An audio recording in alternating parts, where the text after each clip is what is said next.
Hello, everybody. Scott Golden here with the Golden Opportunities Coaching YouTube channel. Welcome to the Pro Wrestling Logic YouTube channel.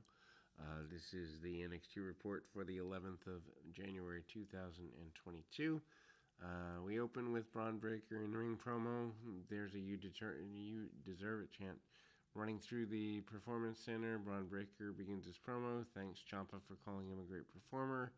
An outstanding human being. Breaker also said that after the match, Ciampa paid respect to his father, Rick Steiner, not mentioning him by name, and then he was sitting at ringside last week. Breaker continued to say he's going to prove why he earned the NXT Championship every week before dropping the microphone and exiting the ring. Santos Escobar music hits. He enters with Joaquin Wilde and Raul Mendoza. Match with Zion Quinn. Escobar and Breaker exchange a look as they cross paths. Please tell me we're not going to that feud. Anyway, Santos Escobar defeats Zion Quinn. Quinn attacks Escobar at the bell, takes an early advantage. Elektra Lopez is shown watching the match from somewhere in the Performance Center and will leave the winner. Quinn remained on offense and goes to commercial break. Comeback. Coming out of that, and then there's an ankle lock. Escobar on Quinn. Quinn is then cut to a replay of Escobar hitting a tope during the break. Quinn then is distracted with Wilde at ringside.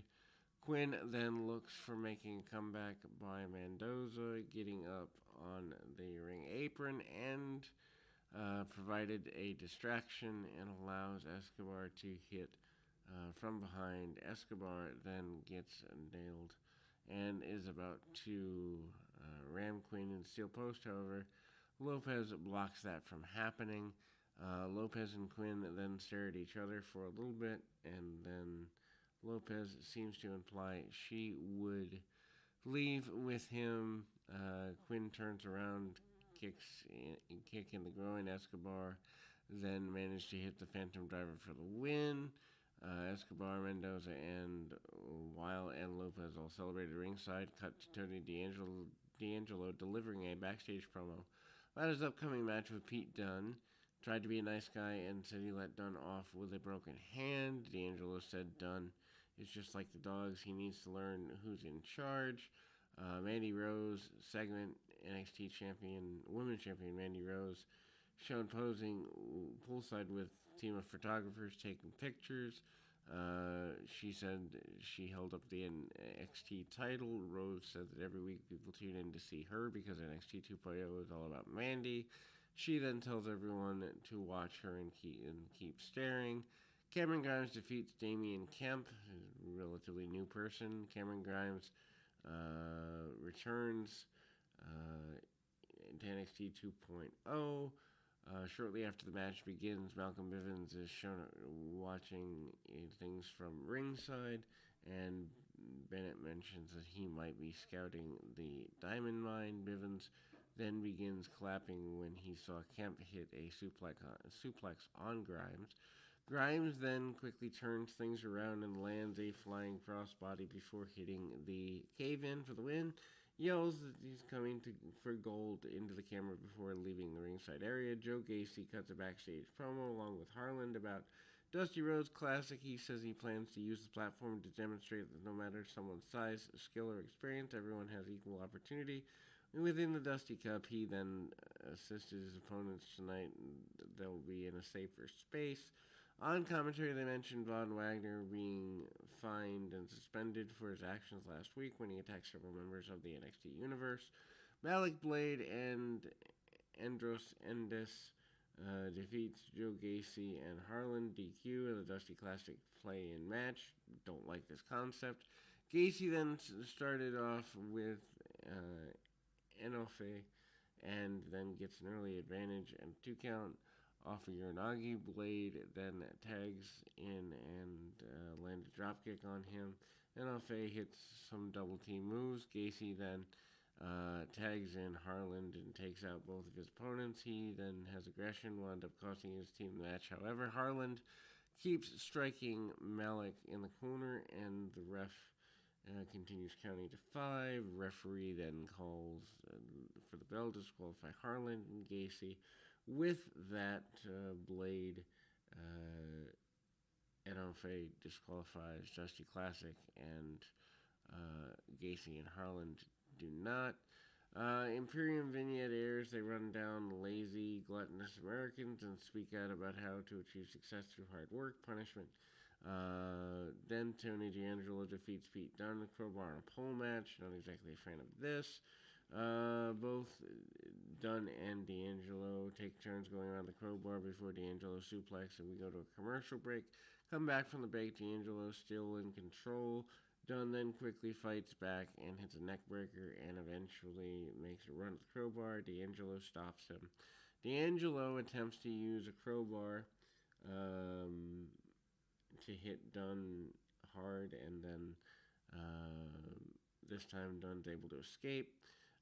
Dunne then wraps D'Angelo in the crowbar and assisted chicken wing until D'Angelo backs him into the corner. D'Angelo then gets a 2 count after the crowbar assisted neckbreaker, then starts working over Dunne's injured hands.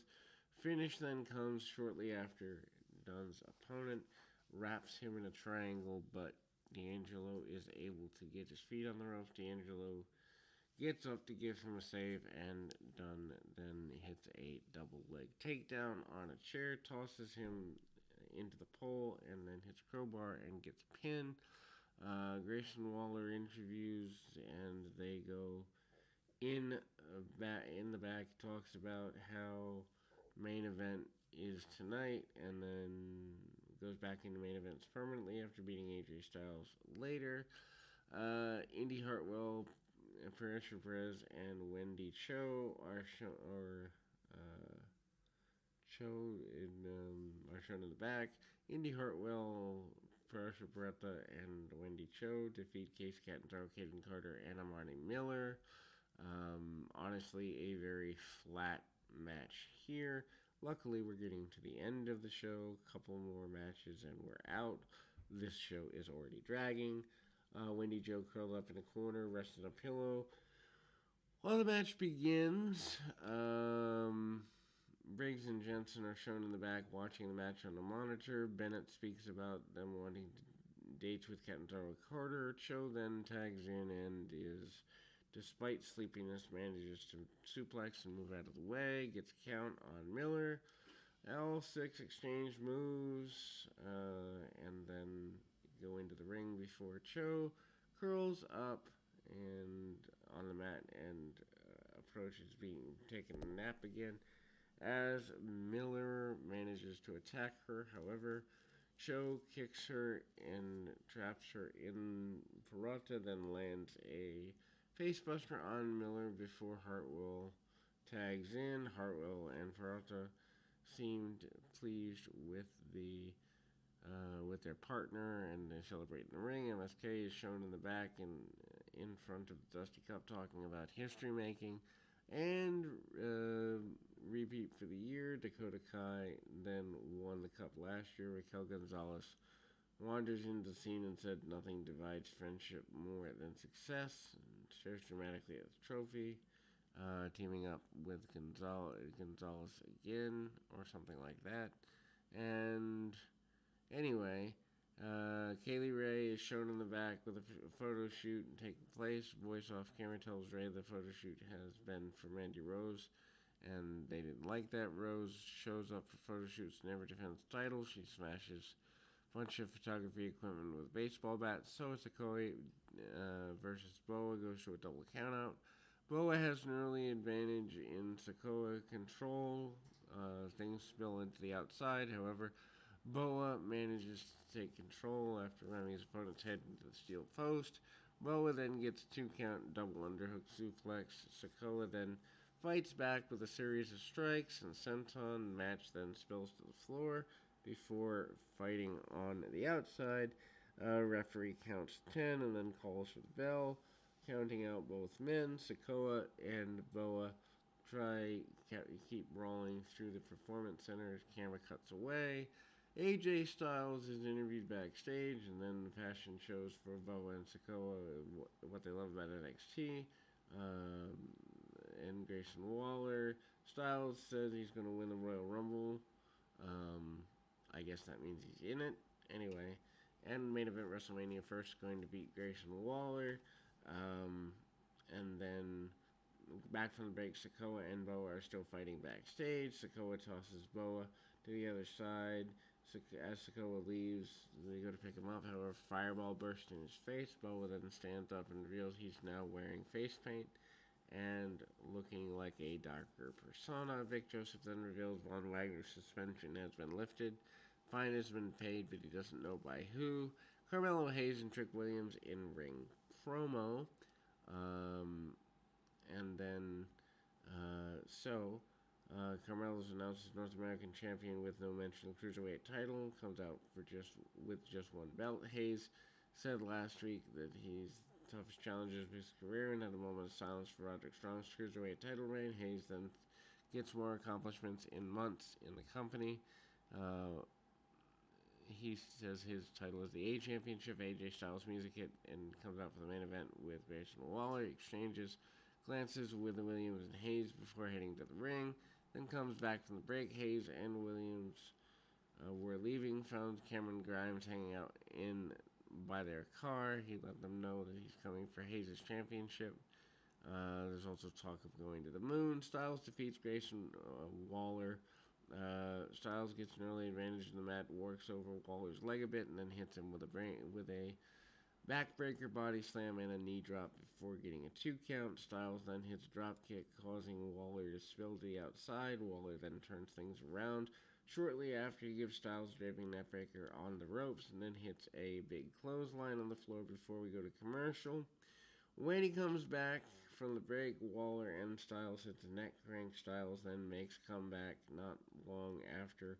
Styles looks on getting Waller the Styles Clash, but Waller then gets to the ropes and escapes to the outside. Styles then tosses Waller back into the ring and motion like he's going to hit the Phenomenal Forearm. Waller then rolls out of the ring with Styles and gets hit. Waller then pulls his head down on the top rope, and Waller manages a springboard elbow drop for 2 count. Styles then locks on the calf crusher, but Waller gets on the ropes. Waller then hits a slam for 2 count. AJ, shortly after, Waller announced like he's going for Styles Clash, but then AJ gives him backdrop. Styles goes for the Phenomenal Forearm. Waller escapes to the outside and then hits a stunner before hitting a 2 count. Styles then gives Waller a Pele kick and a brainbuster, goes for the Phenomenal Forearm for the 3rd time and hits a 3 count. Styles cuts a promo after the match. He tells Waller he's good but not phenomenal. Styles says he wants to introduce Waller to one of his friends. LA Knight's music hit. Knight comes out, attacks Waller. Knight finally clotheslines Waller out of the ring. Music hits again, closing the show with Knight and AJ shaking hands and celebrating in the ring. Not exactly a high-level match, and we'll close with that. We'll be back soon after this.